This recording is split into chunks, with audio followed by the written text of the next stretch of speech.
Good evening વિદ્યાર્થી મિત્રો, જય કેરિયર એકેડેમીના ઓનલાઈન પ્લેટફોર્મ ઉપર હું આપ સૌનું હાર્દિક સ્વાગત કરું છું. થંબનેલ ઉપરથી તમને ખ્યાલ આવી જ ગયો હશે કે આજે આપણે શેના માટે મળ્યા છીએ.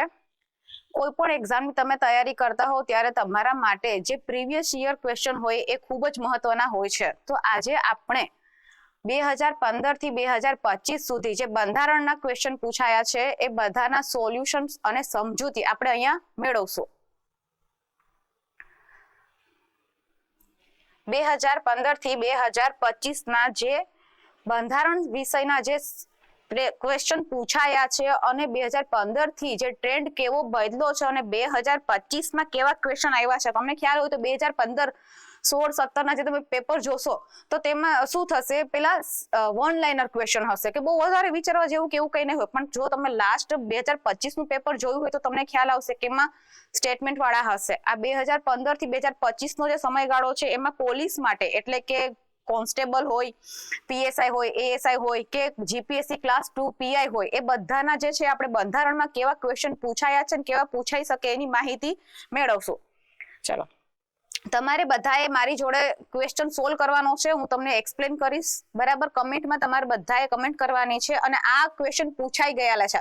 ભાઈ સ્ટુડન્ટ એવું લખતા હોય, અત્યારે 2025 માં બેઠા હોય ને એટલે એવું લખે 2026 માં કે મેડમ હવે આવું તો કઈ પૂછાતું હશે, પણ આ પૂછાયેલા છે એટલે પહેલા જ કહી દઉં છું કે આ બધા ક્વેશ્ચન છે પૂછાયેલા છે, એકદમ ઈઝી ક્વેશ્ચન છે. એટલે અત્યારે સ્ટુડન્ટ એવું થતું કે હવે મેડમ આવું ના પૂછાય, તો આ બધા પૂછાયેલા છે. બરાબર, હવે શું થશે કે ટ્રેન્ડ બદલો છે એટલે પૂછાય ખરા, પણ આ વન લાઇનર છે તો હવે આ વન લાઇનર ક્યાંક તમારે સ્ટેટમેન્ટમાં આવી જશે. બરાબર, 4-5 સ્ટેટમેન્ટ તમને આપી દેશે અને તમને પછી option A 1 2 3, option B only 2, બરાબર, કે માત્ર 2 સાચું છે, આ રીતે તમને આપશે. પણ તમારે બધું માહિતી મેળવવી તો આવશ્યક જ છે. બરાબર, ચલો, ભારતનું બંધારણ ઘડવા માટેની ખરડા સમિતિના અધ્યક્ષ કોણ હતા? એકદમ ઈઝી ક્વેશ્ચન છે, બધાને આવડતું હોય, કારણ કે બંધારણ શરૂ થાય એટલે આપણને માહિતી મેળવી જ જોઈએ. તમે જોયું હશે બધા રેગ્યુલેટિંગ એક્ટ છે, ચાર્ટર એક્ટ છે, બરાબર, ભારત સરકાર અધિનિયમ છે, એ બધા તમારે હિસ્ટ્રીમાં ભણવાના હોય અને તમારે બંધારણમાં જ ભણવાનું હોય. કારણ કે હિસ્ટ્રી તમે ભણશો એટલે તમને ખ્યાલ આવશે કે શું કામ બંધારણની જરૂર પડી. બરાબર, આ નોર્મલ છે ક્વેશ્ચન. એટલે બંધારણ સભા છે આપણે એની રચના કરવામાં આવી હતી કેબિનેટ મિશન હેઠળ. બરાબર, કેબિનેટ મિશન હેઠળ બંધારણ સભાની રચના કરવામાં આવી હતી. બંધારણ સભાએ કેટલી સમિતિઓની રચના કરી હતી? 22 સમિતિની રચના કરી હતી. કારણ કે આટલા મોટા દેશ માટે અલગ અલગ કાર્યો છે એ કોઈ એક ના કરી શકે. બરાબર, એટલા માટે કરી અને આપણે 22 સમિતિઓ બનાવી હતી કે જે અલગ અલગ કાર્ય કરતું હતું. કોઈ મૂળભૂત અધિકાર સમિતિ હોય, કોઈ પ્રાંતીય માટે હોય, બરાબર, કોઈ રાષ્ટ્ર માટે હોય, એવી રીતે કરી અને અલગ અલગ સમિતિઓ બનાવી હતી. પણ ખરડા સમિતિ છે, તમને ખબર છે કે સિમ્પલ એક ક્વેશ્ચન પૂછાયેલો છે કે ડ્રાફ્ટિંગ કમિટી, તો ડ્રાફ્ટિંગ કમિટી એટલે આ જ થયું. તો આ એટલે અતિ મહત્વની છે, કારણ કે જે આખું બંધારણ આપણે જે બનાવ્યું એનું આખું ડ્રાફ્ટ તૈયાર આ કમિટીએ કર્યો હતો. અને આ કમિટી છે એના હેડ કોણ હતા? તો ડોક્ટર ભીમરાવ આંબેડકર હતા. બરાબર, હવે આ જે ખરડા સમિતિ હતી તો એમાં 7 સભ્યો હતા. તો એક તો આપણે ભીમરાવ આંબેડકર હતા, તો બીજા 6 સભ્ય કોણ હતા? બરાબર, તે તમારે મને જવાબ આપવાનો છે કે બીજા 6 સભ્ય કોણ હતા. આ પૂછાઈ જાય છે કે નીચેનામાંથી કયા સભ્ય છે એ ડ્રાફ્ટિંગ કમિટીના સભ્ય નહોતા કે હતા. બરાબર, પણ તો તમને આવડવા જોઈએ. પણ તમારે 2 જવાબ તો મને આપવાના જ છે કે BL મિત્તર હતા. બરાબર, એ પણ એમાં હતા જ. બરાબર, એનો હેલ્થ ઇશ્યુ હતો એટલે કે સ્વાસ્થ્યના કારણે એને રિઝાઇન કર્યું હતું, રાજીનામું આપી દીધું હતું. તો એમની જગ્યાએ કોણ આવ્યું હતું? ક્વેશ્ચન આ પૂછાયેલો છે કે ડ્રાફ્ટિંગ કમિટીમાં કયા હતા સભ્યો કે જેમણે સ્વાસ્થ્ય સંબંધિત ઇશ્યુ હતા એના કારણે એને રિઝાઇન કર્યું. એક ક્વેશ્ચન બની ગયો. બરાબર, હવે બીજું એવું પૂછાયેલું કે BL મિત્તરની જગ્યાએ કોણ આવ્યું હતું? બરાબર, તો એન માધવરાવ આવ્યા હતા અને બીજા હતા DP ખેતન. બરાબર, આ પણ મેમ્બર હતા. હવે તમને ખ્યાલ હોય તો ડ્રાફ્ટિંગ કમિટીની રચના છે એ ઓગસ્ટ 1947 માં થઈ હતી, પણ 1948 માં જે છે DP ખેતન સર એમનું મૃત્યુ થઈ જાય છે. તો એમની જગ્યાએ કોણ આવે છે? બરાબર, એક ક્વેશ્ચન પૂછાયેલો છે તો TT કૃષ્ણમાચારી આમનો જવાબ આવશે. બહુ ઇમ્પોર્ટન્ટ ક્વેશ્ચન છે આ. બરાબર, ચાલો, હવે તમને ખ્યાલ હોય તો આ આંબેડકર સરજીનું તમને ખ્યાલ હમણાં જ કહી દઉં કે 14 એપ્રિલ, બરાબર, હમણાં જ એમની જન્મ જયંતિ ગઈ રિસેન્ટ. બરાબર, તમારે મને કહેવાનું છે કે આ વર્ષે એમની કેટલામી જન્મ જયંતિ હતી. ચાલો,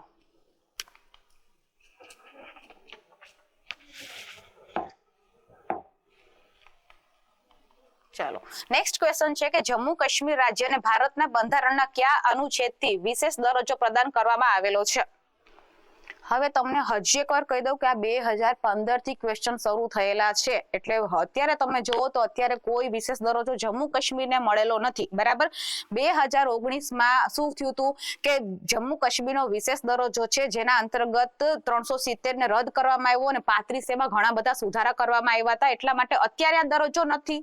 પણ હિસ્ટ્રીમાં તમને ક્વેશ્ચન પૂછાઈ શકે કે ચલો 370 હેઠળ કોને વિશેષ દરજ્જો હતો કે જમ્મુ કાશ્મીરને કયા અનુચ્છેદ હેઠળ વિશેષ દરજ્જો આપવામાં આવ્યો તો જ્યારે ન્યૂઝમાં આવે ને ત્યારે આ પાછું શરૂ થઈ જાય, બરાબર. પણ અત્યારે હું તમને કહી દઉં છું કે 370 હેઠળ છે એ વિશેષ દરજ્જો આપવામાં આવ્યો હતો, અત્યારે કોઈ દરજ્જો નથી.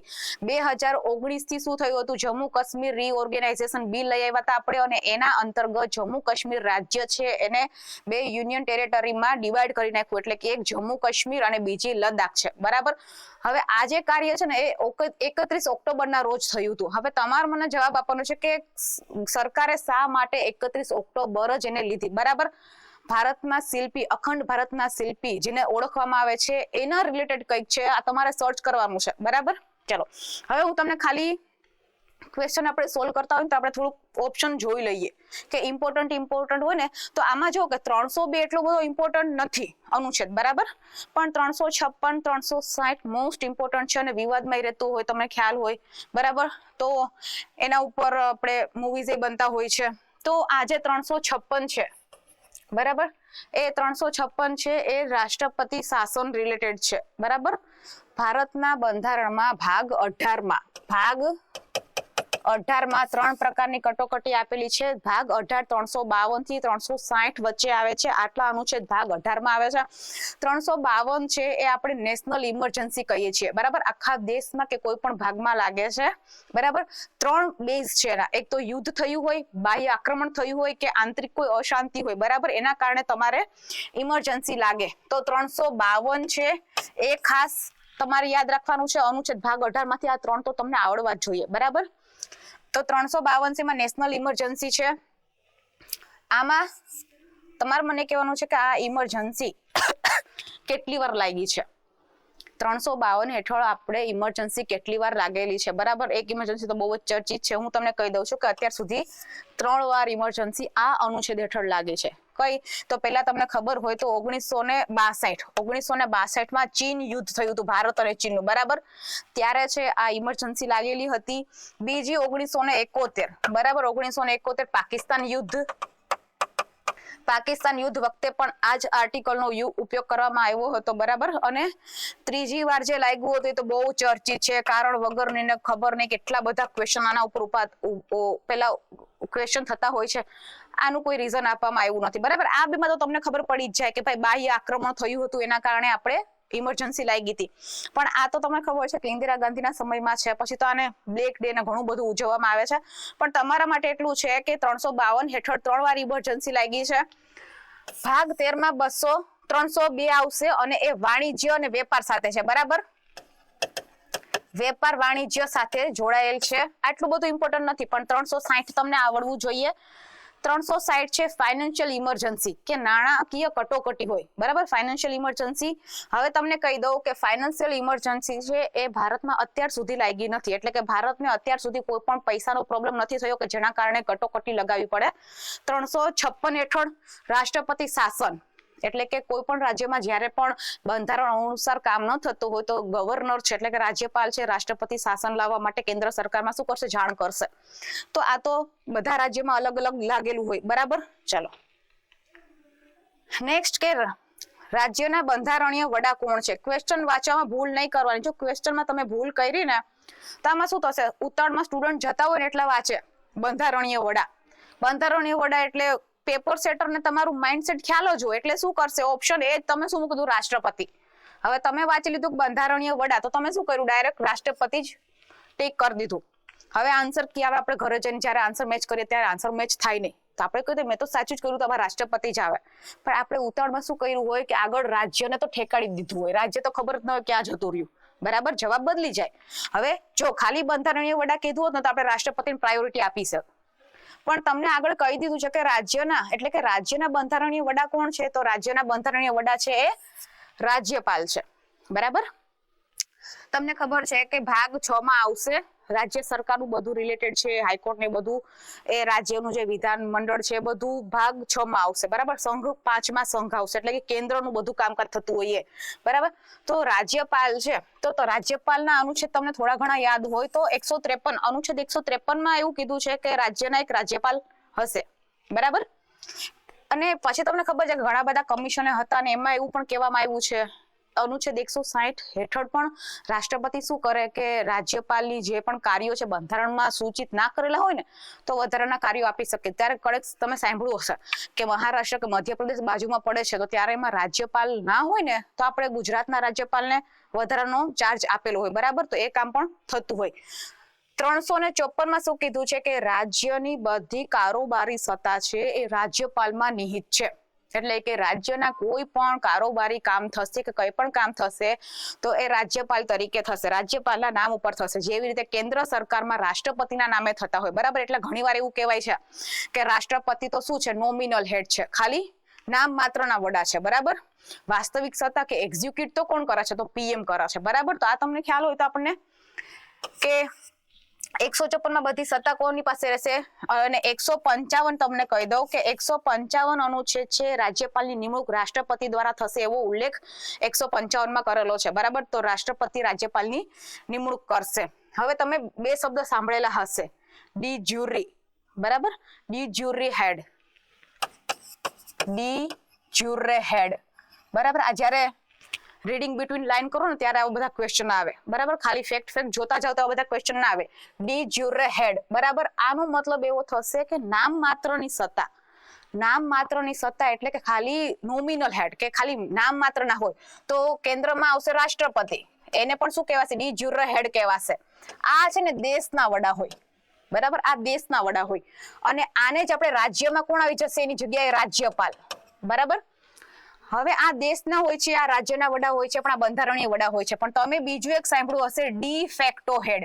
ડી ફેક્ટો હેડ એટલે કે વાસ્તવિક વડા કોણ છે કે જે કામ ચલાવતા હોય, એક્ઝિક્યુટિવ હેડ. બરાબર. સરકારના વડા કહેવાય આને. સરકારના વડા કે સરકાર એના નિર્ણયો દ્વારા સરકાર ચાલતી હોય. તો આ આપણે દેશ ઉપર કેન્દ્ર લેવલ ઉપર જઈએ તો ત્યાં કોણ આવશે, પ્રધાનમંત્રી આવશે. પ્રધાનમંત્રીને એક્ઝિક્યુટિવ હેડ અથવા તો સરકારના વાસ્તવિક વડા કહેવાય છે. અને રાજ્યમાં આ જ કોણ થશે, ડી ફેક્ટો હેડ મુખ્યમંત્રી થશે. બરાબર. જેવું કેન્દ્રમાં છે એવું જ અહીંયા છે. આ ક્વેશ્ચન તમારે યાદ રખાય કે ડી ફેક્ટો કોણ છે અને ડી જ્યુરે કોણ છે. બરાબર. આ રાજ્યપાલના આર્ટિકલ છે. ચલો, આમાં શું જવાબ આવશે, બી આવશે. ક્વેશ્ચન વાંચવામાં ઉતાવળ નથી કરવાની. ક્વેશ્ચન તમે બરાબર વાંચશો ત્યારે જ તમે જવાબ સાચો આપશો, બાકી પછી શું થશે કે જવાબ તમારા ખોટા પડશે. ચાલો, ભારતના સંસદમાં કોનો સમાવેશ થાય છે? લોકસભા, રાજ્યસભા, લોકસભા, રાજ્યસભા અને રાષ્ટ્રપતિ, લોકસભા કે રાજ્યસભા? બરાબર. એકદમ સિમ્પલ ક્વેશ્ચન છે. બરાબર. અનુચ્છેદ હું તમને એટલા માટે કહું છું કે તમને ઇમ્પોર્ટન્ટ અનુચ્છેદ ખબર પડે કે આટલા તો તમને આવડવા જ જોઈએ. બધા અનુચ્છેદ ગોખવાની જરૂર નથી. જે મેન છે હું તમને અહીંયા કહેતી જઈશ. જે રીતે આગળ મને તમને કીધું 300 એટલું ઇમ્પોર્ટન્ટ નથી, પણ 356 છે, 360 છે તો ઇમ્પોર્ટન્ટ છે જ. બરાબર. ચાલો, આમાં તમારે જોવાનું છે કે સંસદના કેટલા અંગ છે, તો 3 અંગ છે. બરાબર. આવું ક્યાં કહેવામાં આવ્યું છે? મેં કે તમે નથી કીધું, આ તો બંધારણે જ લખેલું છે. બરાબર. બંધારણમાં કયો અનુચ્છેદ છે, તો અનુચ્છેદ 79, આર્ટિકલ 79. એમાં કહેવામાં આવ્યું છે કે સંસદના 3 અંગો છે, જેમાં કોનો સમાવેશ થશે, તો લોકસભા, રાજ્યસભા અને રાષ્ટ્રપતિ. બરાબર. લોકસભા અને રાજ્યસભા છે તો રાષ્ટ્રપતિની શું જરૂર રહી, કાયદાના આ તો બધું આ બનાવશે. બરાબર. પણ રાજ્યસભા લોકસભામાં ચર્ચા થશે, મેન વસ્તુ હશે, ડિસ્કશન થશે કે આ શું કરવું છે, શું નથી કરવું. કોઈ પણ બિલ છે ત્યાં રજૂ થશે, પછી બિલ કેવા પ્રકારના છે એ પ્રમાણે સાદી બહુમતી, વિશેષ બહુમતીથી પાસ થશે અને પછી પાસ થઈને કોની પાસે જશે, તો રાષ્ટ્રપતિ. જ્યારે રાષ્ટ્રપતિ સાઇન કરશે ત્યારે જે બિલ શું બનશે, કાયદો બનશે. એટલા માટે સંસદના 3 અંગ છે, મહત્વના અંગ છે, જેમાં લોકસભા, રાજ્યસભા અને રાષ્ટ્રપતિનો સમાવેશ થાય છે. ઓકે. ચાલો, નેક્સ્ટ. નીચેનામાંથી કઈ ભારતીય બંધારણ માન્ય ભાષાઓની યાદીમાં નથી? યાદીમાં છે એવું નથી કરવાનું, યાદીમાં નથી એવું કરવાનું છે. પાછળ ક્વેશ્ચન વાંચવાનો છે. ખાલી આટલું નહીં વાંચી લેવાનું કે ભારતીય બંધારણ માન્ય ભાષાઓમાં છે. બરાબર. પેલું નથી તો ક્યાં આગળ પાછળ ફરતું ખબર ના પડે, ઘરે આવીને ખબર પડે કે નથી ક્યાં હતું, બરાબર.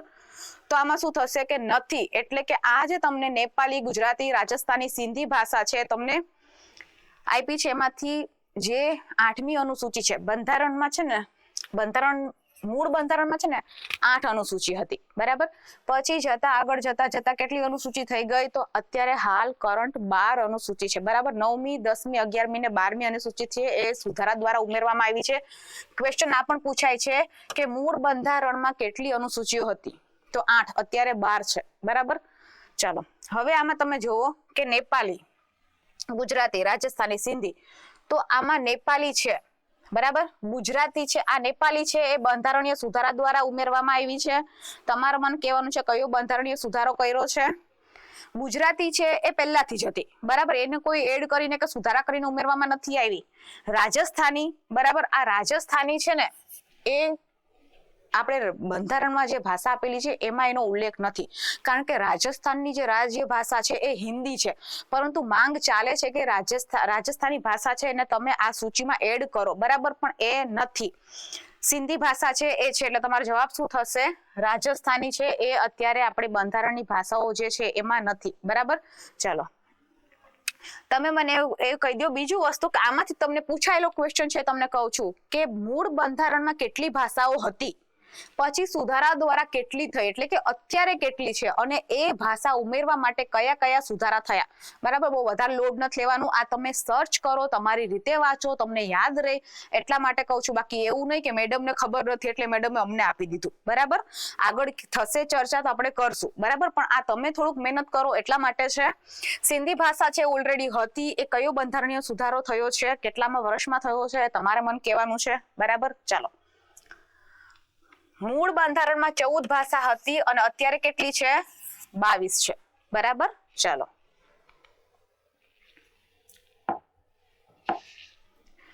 ભારત દેશના બંધારણીય વડા, બરાબર, આ મેં તમને આગળ સમજાવી દીધું, એ જ છે ડી જ્યુરે ડી ફેક્ટો. તો શું પૂછ્યું છે કે બંધારણીય વડા કોણ છે. હવે આમાં તમને વાસ્તવિક કેવું કઈ તમને કીધું નથી, બરાબર, એટલા માટે જવાબ શું આવશે, રાષ્ટ્રપતિ આવશે, બરાબર.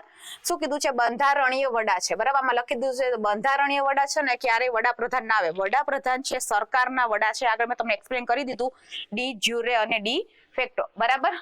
તો આમાં શું આવશે જવાબ, બંધારણીય વડા છે આવશે રાષ્ટ્રપતિ. આગળ મેં તમને ક્વેશ્ચન સમજાવી દીધો છે, અને રાજ્યના બંધારણીય વડા પૂછે તો તમને શું આવશે, રાજ્યપાલ આવશે, બરાબર.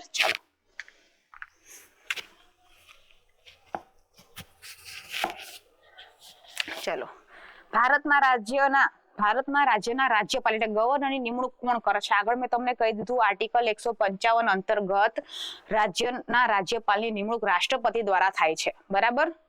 ગવર્નરની નિમણૂક છે ભારતના રાષ્ટ્રપતિ છે અનુચ્છેદ 155 મુજબ કરે છે. આટલું તમારે ધ્યાન રાખવાનું છે, આગળ એક્સપ્લેન કરી દીધું છે એટલા માટે કરીને. ચાલો ભારતીય બંધારણમાં પ્રસ્તાવનામાં સમાજવાદી શબ્દ કયા સુધારાથી ઉમેરવામાં આવ્યો, બરાબર. હવે તમને ખ્યાલ હોય તો આ બહુ ઇમ્પોર્ટન્ટ છે આ સુધારા. આમાં જો આટલા બધા સુધારા છે પણ આ 35મો ને 53મો ને એટલું કઈ ઇમ્પોર્ટન્ટ નથી. તમને ખબર છે કે બંધારણના સિલેબસમાં આપેલું છે કે મહત્વના સુધારા, કારણ કે તમને ખબર છે કે આપણે 100 ઉપર તો વટી ગયા છે અત્યારે, બરાબર.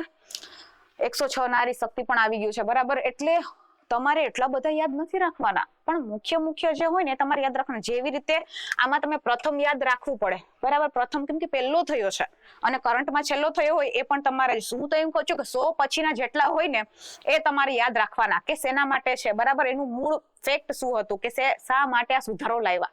તો પ્રથમ સુધારો છે એ કરવામાં આવ્યો હતો, શેના માટે કરવામાં આવ્યો હતો, પ્રથમ બંધારણીય સુધારો છે 1951માં 9મી અનુસૂચિ. મેં તમને આગળ જ કીધું કે મૂળ બંધારણમાં 8 અનુસૂચિ હતી, પછી સુધારા કરીને અત્યારે કેટલી થઈ ગઈ છે, તો 12 થઈ ગઈ છે. તો 9મી જે અનુસૂચિ છે, બરાબર, એને ઉમેરવા માટે કરી અને આપણે પ્રથમ સુધારો 1951માં કરેલો હતો. હવે 9મી અનુસૂચિ છે આ તમને આપણે આયર કોહેલો જજમેન્ટ હતું ને 2007 એના આધારે છે. આ મેન્સ તમે આપતા હો ને જીપીએસસી કોઈ 1-2 તો એમાં તમને ડાયરેક્ટ આ ક્વેશ્ચન એવી રીતે પૂછાઈ જાય કે આયર કોહેલો જે જજમેન્ટ છે એના વિશે ચર્ચા કરો, પણ તમને ખબર જ ના હોય કે જજમેન્ટ કઈ અનુસૂચિ માટે શા માટે હતું, બરાબર. તો આ જે પ્રથમ સુધારો છે કોના માટે કરવામાં આવ્યો હતો, અનુસૂચિ 9 ઉમેરવા માટે કરવામાં આવ્યો હતો, બરાબર. અનુસૂચિ 9 શું હતી શોર્ટમાં કહી દઉં છું તમને. હવે સરકાર છે ને બધા કાયદા બનાવતી હોય, તો હવે એવા કાયદા બનાવે ને કે જેને અનુસૂચિ 9 માં મૂકે ને તો એ ન્યાયિક સમીક્ષા એટલે કે જ્યુડિશરી રિવ્યુ થી બચી શકે, બરાબર, કે એની જે તપાસ છે ને એ જ્યુડિશરી કરી ના શકે. હવે 284 કરતા વધારે કાયદા આમાં મૂકી દીધા, બરાબર. પછી મેં તમને કીધું કે IR કોહેલો કેસ થયો 2007 અને પછી સુપ્રીમ કોર્ટે કીધું કે હવે 24 એપ્રિલ 1973 પછી જે પણ બધા કાયદાઓ આમાં મુકાશે ને એને જ્યુડિશિયલ રિવ્યુ થશે જો એ ભારતના મૂળભૂત માળખાના સિદ્ધાંતને, બંધારણના મૂળભૂત માળખાના સિદ્ધાંતનું ઉલ્લંઘન કરતા હશે, બરાબર. તો આ તમારે યાદ રાખવાનું છે. જજમેન્ટ મેં તમને કીધું સિમ્પલ પૂછાઈ જાય છે, જજમેન્ટનું નામે તમને પૂછાઈ જાય. અને 24 એપ્રિલ 1973 એ એક બહુ મહત્વનો એક કેસ છે, એનું જજમેન્ટ હતું તો કયું હતું? કેશવાનંદ ભારતી. બહુ ઇમ્પોર્ટન્ટ કેસ છે, બરાબર. ચલો હવે આનો જવાબ શું આવશે? તો કે 42મો સુધારો. 35મો 53માં તમારે વાંચવાની જરૂર નથી, બરાબર. એટલે જ્યારે ક્યારે ન્યૂઝમાં આવ્યું હોય તો બરાબર છે, પણ અત્યારે નથી. 42મો બંધારણીય સુધારો છે 1976માં કરવામાં આવ્યો હતો. અને આ ક્વેશ્ચન ફેરવીને એવી રીતે પણ પૂછાયેલો છે કે 42મો જે બંધારણીય સુધારો છે એ એટલે કે આપાતકાલ સમય એટલે કે ઇમરજન્સી લાગેલી હતી ત્યારે મેં તમને આગળ જ કીધું કે દેશમાં 3 વખત નેશનલ ઇમરજન્સી લાગી છે, 1975 થી 1977. તો આ ક્યારે થઈ ગયું છે? તો 1976માં થયું છે. એનો મતલબ શું થયું કે આ સુધારો છે ક્યારે થયો છે? તો કટોકટી દરમિયાન થયો છે. હવે આ સુધારામાં છે જ્યારે થયું 42મો સુધારો ત્યારે એમાં 3 શબ્દ છે ઉમેરવામાં આવ્યા હતા. 3 શબ્દો તો એક તો તમને કહી દીધું, બરાબર. પ્રસ્તાવના એટલે આનો મતલબ થાય આમુખ, પ્રસ્તાવનાનો મતલબ થાય આમુખ, તો સમાજવાદી એમાં હતું, બરાબર. પછી ધર્મ નિરપેક્ષ એટલે કે ભારત છે એનો કોઈ મતલબ કે દેશનો કોઈ ધર્મ નથી. જેવી રીતે તમે ખ્યાલ હોય તો આપણે આ પાકિસ્તાનને ઇસ્લામિક સ્ટેટ કહેવાય છે કે એનું જે ધર્મ છે કયો છે? ઇસ્લામ છે. પણ ભારતમાં એવું કંઈ નથી, બરાબર. કારણ કે શું છે? બધા સર્વ ધર્મ સંભાવ, આપણે એ ભાવનાથી ચાલીએ છીએ, બરાબર. અને ત્રીજું ઉમેરવામાં આવ્યું હતું અખંડિતતા. અને બીજું કહી દઉં કે આ ક્વેશ્ચન એમ પૂછાયેલો છે કે અત્યાર સુધી આમુખમાં કેટલી વાર સુધારા કરવામાં આવ્યા છે? તો અત્યાર સુધી આમુખમાં એક જ વાર સુધારો થયો છે. 42મો બંધારણીય સુધારો 1976 મુજબ છે 3 શબ્દો ઉમેરવામાં આવ્યા હતા, બરાબર. આ જ સુધારો થયો છે, બીજો સુધારો અત્યાર સુધી કોઈ થયો નથી. તો તમારે આ ધ્યાન રાખવાનું છે, બરાબર. ચલો નેક્સ્ટ, નિમ્નલિખિત કઈ અખિલ ભારતીય સેવા નથી? એટલે કે ઇન શોર્ટ એવું પૂછ્યું છે કે તમને આજે આપેલી છે એમાંથી કઈ અખિલ ભારતીય સેવા નથી, બરાબર. ઓલ ઇન્ડિયા સર્વિસ નથી. હવે જોવો, ભારતીય પ્રશાસનિક સેવા, બરાબર. આટલું આ બહુ હેવી ભારી વર્ડ છે, આનો કઈ મતલબ નથી. આનો સિમ્પલ મતલબ છે IAS. હવે બધાને ખબર પડી ગઈ હશે, બરાબર. IAS બધાને બહુ શોખ હોય, UPSC પછી સાઉથના ને મૂવી જોવે ને એટલે બહુ IAS ને IPS બનવાનો શોખ થાય, બરાબર. તો એ આ જ સેવા છે કે જે બધાને વાંચવાનું આ મન થાય. તો IAS એટલે કે ભારતીય પ્રશાસનિક સેવા, બરાબર. એડમિનિસ્ટ્રેટિવ સર્વિસ છે, ઇન્ડિયન એડમિનિસ્ટ્રેટિવ સર્વિસ. ભારતીય પોલીસ સેવા શું છે? IPS, બરાબર. ભારતીય વન સેવા, બરાબર, IFOS. ભારતીય વિદેશ સેવા, ઇન્ડિયન ફોરેન સર્વિસ, બરાબર. હવે આમાં શું થશે, બરાબર, કે આ જે બધામાંથી જે ભારતીય વિદેશ સેવા છે એ આપણે શું છે કે ભારતીય અખિલ સેવામાં નથી. એનો મતલબ શું છે કે IAS, IPS અને IFOS છે એ લોકોએ ભારતમાં રહીને કામ કરવાનું હોય છે. અને આ જે ત્રણેય છે એના જે અધિકારીઓ છે કેન્દ્ર સરકારમાં કામ કરે છે અને રાજ્ય સરકારમાં કામ કરશે, બરાબર. પરંતુ જે વિદેશ સેવા છે એટલે કે ઇન્ડિયન ફોરેસ્ટ સર્વિસ એ છે એ માત્ર કેન્દ્ર માટે કામ કરશે અને એ ગ્રુપ એ સેવામાં આવશે, બરાબર. શરૂઆતમાં છે એ ભારતમાં 1 અને 2 એટલે કે આ 2 જ સેવાઓ હતી. પછી પાછળથી કઈ સેવા શરૂ થઈ? ભારતીય વન સેવા, બરાબર. ફોરેસ્ટ સેવા છે અને અખિલ ભારતીય સેવામાં ઉમેરવામાં આવી. અને તમને ખ્યાલ હોય તો અત્યારે પણ આપણે ઓલ ઇન્ડિયા જ્યુડિશિયલ સર્વિસને છે આપણે અખિલ ભારતીય સેવાઓમાં સમાવેશ કરવાની વાત કરવામાં આવી છે. કારણ કે તમને ખ્યાલ છે કે આપણી જે ન્યાયતંત્ર છે એમાં કેટલા બધા કેસ પેન્ડિંગ પડ્યા છે અને કેટલા બધા ઇસ્યુ છે, જજની સંખ્યા ઓછી છે. તો આને પણ શું કરવામાં આવે છે કે તમે કોઈ એવી આ અખિલ ભારતીય સેવા જેવી જ્યુડિશિયરી માટે પણ બનાવો જેના કારણે બર્ડન ઓછું થાય, કેસનો નિકાલ ફટાફટ થાય અને શું થશે કે જલ્દી ન્યાય મળે. કારણ કે તમને ખબર જ છે કે ન્યાય જો બહુ લેટ મળે, ડિલે મળે તો પણ એ શું થશે? ઇનજસ્ટિસ થશે, બરાબર.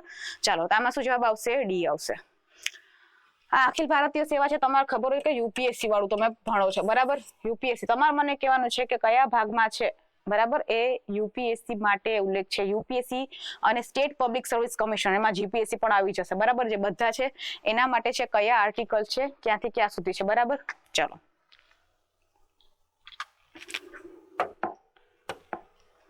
ભારતીય બંધારણમાં કયા અનુચ્છેદ હેઠળ રાજ્યોમાં રાષ્ટ્રપતિ શાસન લાગુ થઈ શકે છે. બરાબર, આગળ મેં તમને એક્સપ્લેન કરી દીધું છે કે ભાગ 18 માં 352 થી 360 વચ્ચે ઇમરજન્સી એટલે કે કટોકટી આપવામાં આવી છે. ભારતમાં આપણે બંધારણ પ્રમાણે 3 કટોકટી છે.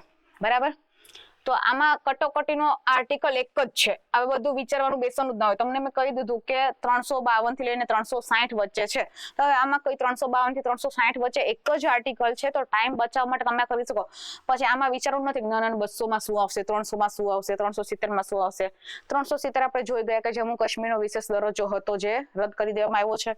આર્ટિકલ 300 છે સરકાર અને રાજ્યના જે અધિકારો હોય એની સામે કોઈ વિવાદ થાય તો એના અધિકારોનું રક્ષણ કરવા માટેનો આર્ટિકલ છે. 200 છે એ ગવર્નર રિલેટેડ આર્ટિકલ છે કે ગવર્નર છે કોઈ પણ બિલ ઉપર સંમતિ આપે તો એ સંમતિ રિલેટેડ આર્ટિકલ છે. બરાબર, પણ આમાં એકદમ ઈઝી છે. 356 મેં તમને કહી દીધું કે જ્યારે પણ કોઈ પણ રાજ્યમાં બંધારણ અનુસાર કાર્ય ના થતું હોય ત્યારે જો રાજ્યપાલ છે એ કેન્દ્ર સરકારમાં જાણ કરે અથવા તો લેખિતમાં કહેશે કે આ હવે આવું અહીંયા અમને રાષ્ટ્રપતિ શાસન લગાડો. બરાબર, અથવા તો રાષ્ટ્રપતિને એવું થાય તો પણ થઈ શકે. બરાબર, ચાલો 356 આવશે. રાજ્યસભાના વર્તમાનમાં સભાપતિ કોણ છે? રાજ્યસભાના વર્તમાનમાં સભાપતિ કોણ છે? બરાબર, હવે આ ક્વેશ્ચન તમને એમ પૂછાઈ જાય કે વર્તમાનમાં ઉપરાષ્ટ્રપતિ કોણ છે. જો આપણે વાંચેલું હોય તો ખ્યાલ આવે. બરાબર, સભાપતિનો ખ્યાલ નથી, આ તો મેં જોયું નથી, પણ તમને તો ખ્યાલ છે ને કે ઉપરાષ્ટ્રપતિ કોણ છે. શા માટે કહું છું? કારણ કે અનુચ્છેદ 64 એમાં કીધેલું જ છે. બરાબર, કે ઉપરાષ્ટ્રપતિ છે એ હોદ્દાની રૂએ, બરાબર, હોદ્દાની રૂએ શું છે? એ સભાપતિ છે. કોના? રાજ્યસભાના સભાપતિ છે. એટલે કે જે ઉપરાષ્ટ્રપતિ બનશે એ કોઈ પણ કાર્ય વગર ડાયરેક્ટ શું બની જશે? સભાપતિ બની જશે. એટલે કે કો-ઓફિશિયલ મેમ્બર આપણે કહીએ છીએ. બરાબર, કે આ તમને મળશે તો સાથે આ મળી જ જશે. બરાબર, જો તમે રાષ્ટ્રપતિ ઉપરાષ્ટ્રપતિ તમે બન્યા તો તમે સભાપતિ બની જ જશો. બરાબર, તો આ ક્યાં લખેલું છે? અનુચ્છેદ 64 માં લખેલું છે. અને આ સિમ્પલ લાઈનમાં પૂછાઈ જાય છે. બરાબર, કે આવું ક્યાં લખેલું છે? તો અનુચ્છેદ 64 માં લખેલું છે. હવે આ તમને કહી દઉં કે મેં આગળ કીધું 2015 થી 2025 સુધીના છે. એટલા માટે કરીને આમાં તમને અત્યારે જવાબ શું આવશે? હામિદ અંસારી આવશે. બરાબર, કારણ કે આ અત્યારનું નથી. બરાબર, અત્યારે તમારે મને કહેવાનું છે કે આપણે ઘનખડ સર હતા એના પછી કોણ આવ્યું છે. બરાબર, કેટલામાં નંબરના છે એ તમારે મને પહેલા કમેન્ટ કરવાની છે. બરાબર, હવે આમાં જે આવશે જવાબ શું આવશે? એ ત્યારનું છે, જૂનો ક્વેશ્ચન છે, એટલા માટે કરીને હામિદ અંસારી આવશે. વર્તમાનમાં તમે પાછા હવે 2 મહિના 5 મહિના પછી જોવો તમે કહો કે મેડમ અત્યારે તો સીપી રાધાકૃષ્ણન છે, તો હા ભાઈ એ જ છે, પણ આ ક્વેશ્ચન ક્યારનો છે? આ બહુ જૂનો છે, એટલા માટે કરી અને આ જવાબ આવશે. બરાબર, ચાલો. એટલે કરંટમાં આ ક્વેશ્ચન લઈ આવવાનો મતલબ એવો છે કે તમે કરંટ વાંચતા હોવ તો એમાંથી કેવા ક્વેશ્ચન પૂછાય. જો આ રીતે ક્વેશ્ચન આગળ પૂછાઈ ગયો છે. બરાબર, તો તમારે અત્યારે તમારે જોવું પડશે કે ઉપરાષ્ટ્રપતિ કોણ છે અને કેટલામાં નંબરના છે? તો 16મા નંબરના છે. બરાબર, ચાલો. હવે ભારતના રાષ્ટ્રપતિની ચૂંટણી માટે લાયકાત ન્યૂનતમ વય કેટલી છે? એટલે કે જો તમારે રાષ્ટ્રપતિ બનવું હોય, બરાબર, જો તમારે રાષ્ટ્રપતિ બનવું હોય તો તમારી ઉંમર કેટલી હોય? ઉપરાષ્ટ્રપતિ માટે, રાજ્યપાલ માટે, પછી આપણે શું કહેવાય લોકસભાના સભ્ય માટે, રાજ્યસભાના સભ્ય માટે, બધી માટે ઉંમર આપેલી છે. બરાબર, હવે તમે જોવો તો બંધારણમાં આપણને એવું કહેવામાં આવ્યું છે કે એની 3 વસ્તુ આપવામાં આવેલી છે. બરાબર, કે રાષ્ટ્રપતિ બનવું હોય ને તો 3 વસ્તુ તમારી ફૂલફિલ થવી જોઈએ તો તમે રાષ્ટ્રપતિ બની શકો છો. પહેલું તો શું હોય કે પહેલા તો તમે ભારતના નાગરિક હોવા જોઈએ.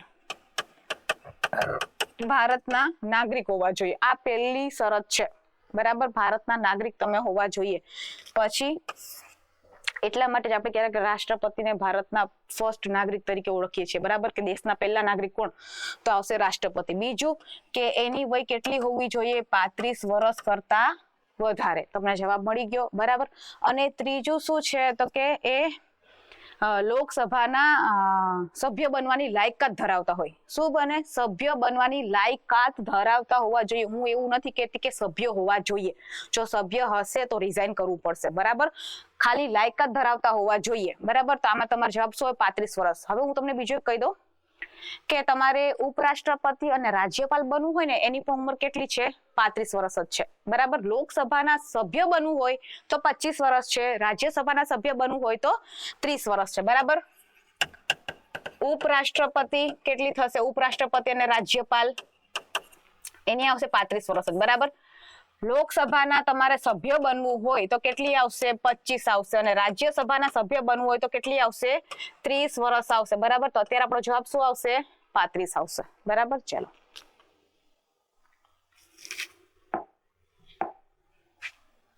નેક્સ્ટ. હવે હાઈકોર્ટની બંદી પ્રત્યક્ષીકરણ એટલે કે હેબિયસ કોર્પસ રીટની સત્તા છે એ બંધારણના કયા અનુચ્છેદ મુજબ છે? બરાબર. જુઓ, મેં તમને આગળ કીધું હતું કે પેપર સેટર છે, તમારું માઇન્ડ ખબર જ છે. હવે તમે આગળ વાંચ્યું કે હેબિયસ કોર્પસ, આગળ પહેલો જ ઓપ્શન છે, ઓપ્શન એ 32, બરાબર છે. ચલો ટીક કરી દીધું. શું થઈ ગયું? ઘરે આવ્યા તો શું પડી ગયું? ખોટું. શા માટે? કારણ કે આગળ શું પૂછેલું છે? હાઈકોર્ટ પૂછેલું છે. શું પૂછ્યું છે? હાઈકોર્ટ.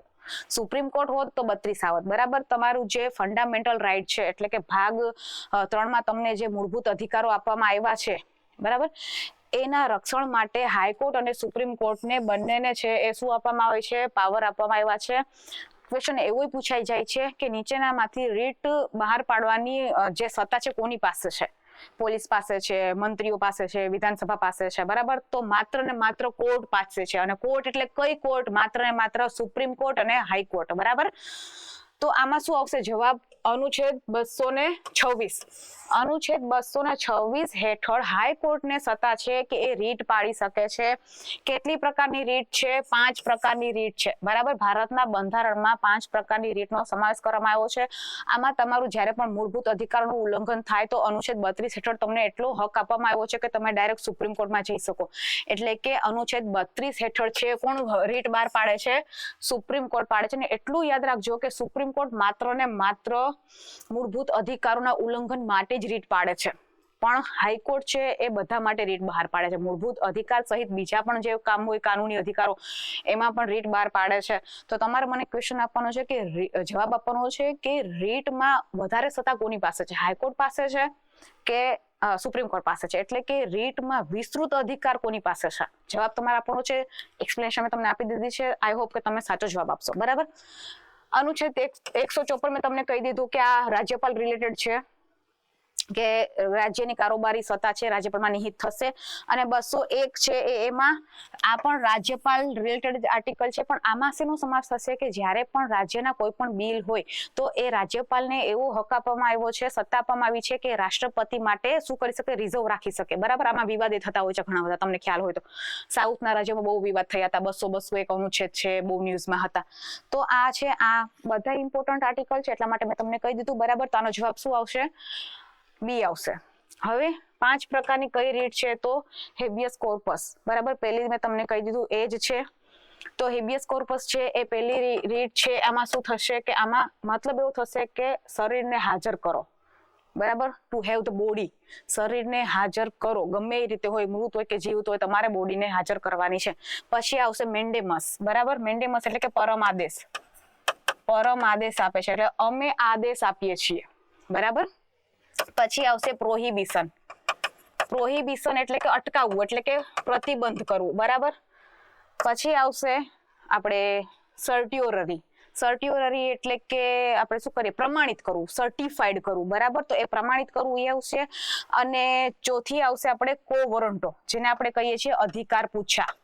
અધિકાર પૂછા કે તમને પૂછે છે કોઈ ઓફિસર કે કોઈ પણ તમને કોઈ કામ માટે રોકે કે કઈ પૂછે તો તમે એને આપણે પૂછતા હોય ને કે કયા સત્તા ઉપરથી, કયા હોદ્દા ઉપરથી તમે મને આ વસ્તુ કહો છો કે તમે ના પાડો છો, તો એ અધિકાર પૂછા આવશે. 5 પ્રકારની રીત છે. રીત બહુ ઇમ્પોર્ટન્ટ છે, એટલા માટે જ કરી અને આને આપણે બંધારણને છે ડોક્ટર આંબેડકરે બહુ મહત્વ કીધું છે કે હાર્દ છે, હૃદય છે, બરાબર. ચાલો નેક્સ્ટ. ભારતના નીચેના પૈકી કયા રાજ્યોમાં હાલમાં વિધાન પરિષદ છે? બરાબર. વિધાન પરિષદ 168. કયો અનુચ્છેદ આવશે? 168. વિધાન પરિષદ એટલે કે લેજિસ્લેટિવ કાઉન્સિલ થશે, બરાબર. હવે ક્યાં ક્યાં છે તો તમને એક વસ્તુ કહી દઉં કે પહેલા તો ભારતના બધા રાજ્યોમાં નથી. કોઈ રાજ્ય છે કે જેને મતલબ કે વિધાન સભા અને વિધાન પરિષદ 2 અપનાવ્યા છે, પણ બહુ ઓછા છે, બરાબર. આટલા 6 જ રાજ્યો છે જેણે શું કર્યું છે કે વિધાન પરિષદ છે રાખી છે. બાકી તમે આમ જોઈ લો કે આમ તમે ઓપ્શન જોવો ને તો ઓપ્શન ઉપર તમને ખબર પડી જાય કે હવે આ ત્રિપુરા છે, આસામ છે, શું એમાં તમને લાગે કે એમાં વિધાન પરિષદ હોય, ખર્ચો ઉપડે એટલો બધો કે થાય ના થાય, બરાબર. તો હવે આમાં જ નથી, બરાબર. આમાં મિઝોરમમાં આય ના આવે, બરાબર. આ બધા નાના નાના રાજ્યો છે ના આવે. પછી આમાં તમે જોવો તો આમાં સિક્કિમ જરૂર જ નથી. સિક્કિમ એક માન આટલું નાનકડું છે, હવે એને 2 ગૃહની શું જરૂર છે, બરાબર. હવે આ તમે જોવો તો શું થશે કે આંધ્રપ્રદેશ, તેલંગાણા, ઉત્તર પ્રદેશ, મહારાષ્ટ્ર, કર્ણાટક અને બિહાર, બરાબર. તો આ સાચો જવાબ છે. અત્યારે પણ આમાં જ છે, બરાબર. આટલા જે રાજ્યો છે એમાં અત્યારે પણ એટલે કે 6 રાજ્યોમાં હાલમાં વિધાન પરિષદ છે.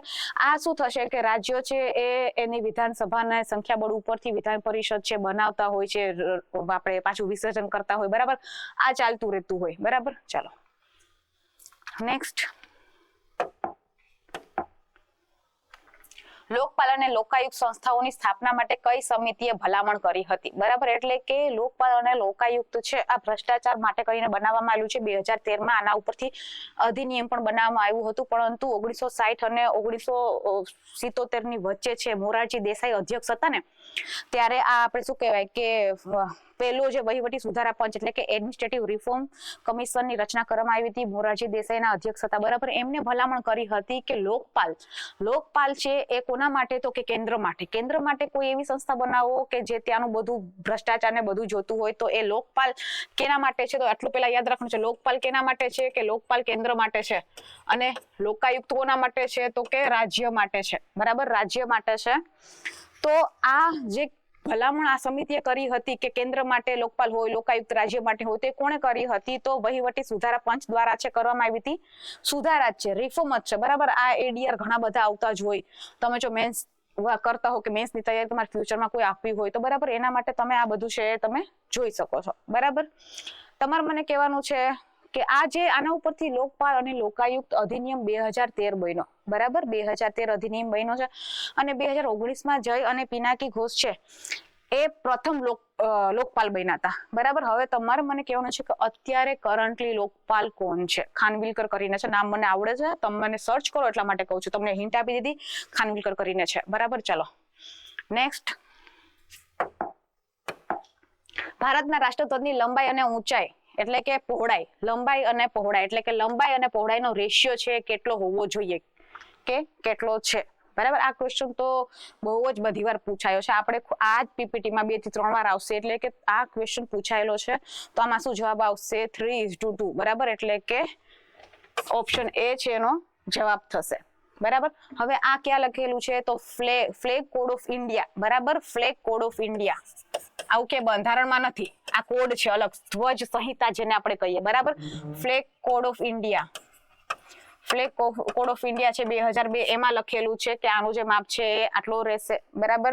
હવે તમને ખ્યાલ હોય તો 2021-22માં સુધારો કર્યો હતો અને ખાદી અને પોલિએસ્ટરના ધ્વજને પણ હવે બનાવવાની માન્યતા આપી દીધી છે, બરાબર. આ બહુ ઇમ્પોર્ટન્ટ ક્વેશ્ચન છે, ઘણીવાર પૂછાયેલો ક્વેશ્ચન છે. ચાલો, આવા બધા ક્વેશ્ચન છે ને બધા કોર્નર સાઈડ ના હોય, બરાબર. આમ આપણે ક્યારેક વાંચતા હોઈએ કે પેપર સોલ્વ કરતા હોય ત્યારે આ બધા ક્વેશ્ચન આપણા મગજમાં આવતા હોય. તો નીચેનામાંથી કઈ ઉચ્ચ અદાલત આંદામાન અને નિકોબાર ટાપુઓ પર પ્રાદેશિક અધિકાર ક્ષેત્ર ધરાવે છે, બરાબર. એનો મતલબ શોર્ટમાં એવું પૂછ્યું છે કે આંદામાન નિકોબાર છે એ કઈ હાઈકોર્ટના ક્ષેત્રની અંદર આવે છે, કે આંદામાન નિકોબાર છે એમાં કયા હાઈકોર્ટ એની ઉપર મતલબ સત્તા ધરાવે છે, એટલે કે આંદામાન નિકોબાર ઉપર કઈ હાઈકોર્ટ આવશે કે ક્યાં એનું કાર્યક્ષેત્ર થશે, બરાબર. તો આંદામાન નિકોબાર તમને ખ્યાલ હોય કે આપણા ભારતનું છે, અહીંયા આવેલું છે, બરાબર. સિમ્પલ યાદ રાખવું હોય એટલા માટે કરીને કહું છું. તો અહીંયા તમે સીધા ઉપર જશો ને એટલે આવશે પશ્ચિમ બંગાળ, અને પશ્ચિમ બંગાળ એટલે કે કલકત્તા એની રાજધાની, બરાબર. તો કલકત્તા હાઈકોર્ટ છે એ કાર્યક્ષેત્ર હેઠળ કોણ આવશે? આંદામાન નિકોબાર. તમારે મને બીજું કહેવાનું છે કે અહીંયા બાજુ છે અરબ સાગર, આ બંગાળની ખાડી છે, બરાબર. અહીંયા અરબ સાગર છે, અરબ સાગરમાં જે આવેલું છે લક્ષદ્વીપ છે, લક્ષદ્વીપ છે એ કઈ હાઈકોર્ટ હેઠળ આવે છે? આજુબાજુ જ જવાનું છે, બરાબર. બહુ વધારે દૂર નથી ભાગી જવાનું. ક્વેશ્ચન પૂછાયેલો છે, આ પૂછાયેલો છે, તો આવો ક્વેશ્ચન પૂછાઈ શકે કે લક્ષદ્વીપ છે એ કયા હાઈકોર્ટના કાર્યક્ષેત્ર હેઠળ આવશે, બરાબર. નજીકમાં જ છે, સર્ચ કરજો, મળી જશે, અને આમાંથી જવાબ તમને મળી જશે. આ જે ઓપ્શન છે એમાંથી મળી જશે, બરાબર. ચલો નેક્સ્ટ,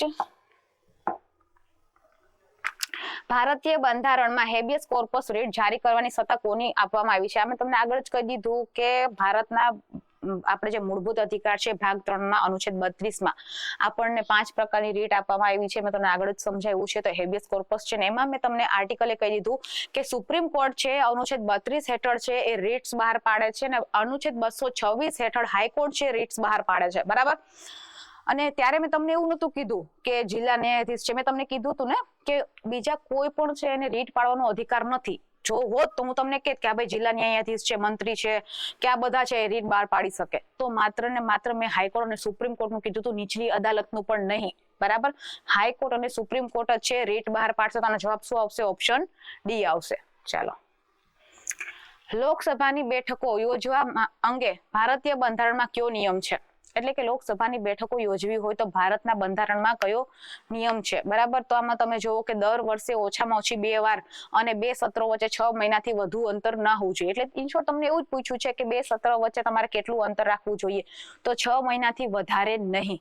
6 મહિનાથી વધારે તો આપણી પાસે કેટલા હોય? 12 મહિના હોય તો તમે 6 મહિનાથી વધારે ના રાખો તો 2 તો તમારે મિનિમમ કરવી જ પડશે. 2 સત્ર તો તમારે મિનિમમ બોલાવવા જ પડશે. એ તો તમને ઉલ્લેખ કરી જ દીધો છે. 6 મહિના તમને ખ્યાલ જ હોય. બરાબર.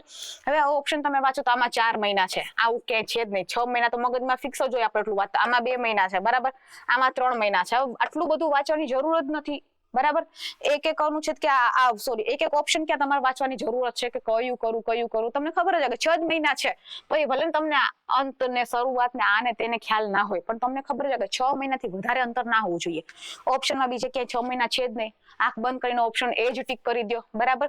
એટલે શું કીધું છે કે તમારી હાલની જે બેઠક પૂરી થઈ છે અને જે આગામી સત્રની જે બેઠક શરૂ થશે ને એની વચ્ચે 6 મહિનાથી વધારે અંતર ના હોવું જોઈએ. ઇન શોર્ટ એટલું એવું મેન્શન કરી દીધું છે કે ઓછામાં ઓછી 2 વાર બેઠક તો થવી જ જોઈએ. એક આપણે મેં જે પેપર સ્ટડી કર્યા હતા એમાં એવું ક્વેશ્ચન પૂછેલું હતું કે વધુમાં વધુ કેટલી બેઠકનો ઉલ્લેખ છે? તો વધુમાં વધુ બેઠકનો કોઈ ઉલ્લેખ નથી. તમે ગમે એટલી બેઠક બોલાવી શકો છો પણ ઓછામાં ઓછી 2 તો થવી જ જોઈએ. બરાબર. તો આવું ક્યાં લખેલું છે? તો અનુચ્છેદ 85(1) માં. બરાબર. 85(1) માં તમને એવું કીધું છે કે 2 બેઠક વચ્ચે જે છે ઓછામાં ઓછું 6 મહિનાનું અંતર હોવું જોઈએ. 6 મહિનાથી વધારે નહીં. બરાબર. ચલો, કેમ કે બંધારણનું કીધું છે એટલે મેં તમને કહી દીધું કે બંધારણના આર્ટિકલ 85 માં છે. બરાબર. ચાલો નેક્સ્ટ. બજેટ અને નાણાકીય બાબતોમાં સંસદની પ્રક્રિયાઓ કયા આર્ટિકલ હેઠળ આવરી લેવામાં આવી છે? એટલે કે બજેટ. બરાબર. હવે આમાં તમે જોવો ને તો આપણને એટલો બધો આઈડિયા ના આવે કેમ કે આપણે એટલા બધા આર્ટિકલ ગોખેલા ના હોય કે આપણને યાદ હોય. મોટા મોટા આર્ટિકલ આપણે ગોઠેલા છે પણ હવે તમને ખબર છે કે આમાં શું કહી દીધું છે? બજેટ. હવે મને એટલી ખ્યાલ છે કે જે સ્ટુડન્ટ સિરિયસલી તૈયારી કરતો હોય ને એને એવું ખબર ના હોય કે બજેટ કયા પેલામાં મેન્શન કરેલું છે અનુચ્છેદમાં. બરાબર. એવું ના હોય. જો તમને એટલો ખ્યાલ હોય ને તો તમને જવાબ મળી જાય. તમારે કઈ વધારે વિચારવાની જરૂર નથી કારણ કે તમે જુઓ તો બધાને ખબર હોય કે 112 માં બજેટ નો ઉલ્લેખ છે. હવે હું તમને પાછું એક કહી દઉં કે બજેટ શબ્દનો બંધારણમાં ક્યાંય ઉલ્લેખ નથી. વાર્ષિક નાણાકીય પત્ર તરીકેનો ઉલ્લેખ છે પણ નોર્મલી આપણે બજેટ બોલીએ છીએ. બરાબર. બાકી બજેટ છે એ ક્યાંય ઉલ્લેખ નથી. જીપીએસસી માં ક્વેશ્ચન પૂછાયેલો છે કે બજેટનો ઉલ્લેખ ક્યાં છે? એમાં પાછો ઓપ્શનમાં 112 આપેલો હતો. બધા સ્ટુડન્ટ શું કરે 112 પણ બજેટ શબ્દ નથી. વાર્ષિક નાણાકીય પત્ર છે એટલા માટે ઓપ્શન ડી પાછો હોય જ કે ઉપર પૈકી કોઈ નહીં. બરાબર. જ્યારે તમે પેપર સોલ્વ કરતા હો ત્યારે તમારે પાછો ઓપ્શન જોવાનું કે ઉપર પૈકી કોઈ નહીં એવું આપ્યું છે તો એકવાર ક્વેશ્ચન પાછો વાંચો કે શું પૂછે છે. બરાબર. ઓપ્શન ઉપરથી આપણને થોડુંક આમ લાગવું જોઈએ કે કંઈક તો ગડબડ આપણે કરીએ છીએ. હવે મને ખાલી એટલો જ ખ્યાલ છે, મને બીજું બધું ખ્યાલ નથી કે આમાં વિનિયોગ છે, નાણાકીય બિલ છે કે 117, 15, 16 માં પૂરક અને અનુદાનની માંગ છે. બરાબર. અનુચ્છેદ મને ખ્યાલ નથી પણ મને એટલો ખ્યાલ છે કે અનુચ્છેદ 112 માં બજેટની છે. હવે આમાં 112 ક્યાંય આપેલું નથી. કોઈ આર્ટિકલમાં 112 નથી આપેલો તો મને નથી આવડતા આગળના અનુચ્છેદ છતાં પણ મને જવાબ મળી ગયો. બરાબર. એટલે આવી રીતે તમારે પેપરનું એનાલિસિસ કરવાનું છે. તમારા માઇન્ડને થોડુંક ચલાવવાનું છે. બધું વધારે ગોખવાની જરૂર નથી હોતી. બધા આર્ટિકલ ગોખવાની જરૂર નથી હોતી અને બજેટ તો તમારે ઓવરલેપ ઇકોનોમીમાં પણ થતું હોય. બરાબર. કરંટમાં આવતું એટલા માટે બજેટ અનુચ્છેદ બધાને આવડતું હોય. આ ખાલી એક ઇમ્પોર્ટન્ટ છે. બરાબર. આ અનુચ્છેદ કે 105 થી 110 તો આમાં સંસદના વિશેષ અધિકારો છે અને નાણાકીય બિલની જે વ્યાખ્યાઓ છે એનો ઉલ્લેખ છે પણ જે પક્ષ પલટો ને બધું આવે છે ને એ 105 માં સંસદના વિશેષ અધિકારોમાં આવે છે. બરાબર. આશા રાખું છું કે તમને બધા ક્વેશ્ચન છે સમજાણા હશે. તમને ખબર પડશે કે હવે આપણે કેવી રીતે તૈયારી કરવી કે કેવા ક્વેશ્ચન પૂછાય છે ટ્રેન્ડ મુજબ અને ક્વેશ્ચન આપણને જવાબ ના આવડતા હોય કે થોડુંક નોલેજ હોય એના ઉપરથી આપણે કેવી રીતે ઓપ્શન સાચો ફાઇન્ડ કરી શકીએ, નિયર બાય ઓપ્શન જોઈ શકીએ. તો તમે આ રીતે કરી શકો છો. બરાબર, ચલો આશા રાખું છું કે તમને બધાને ક્વેશ્ચન સમજમાં આવ્યા હશે. Thank you.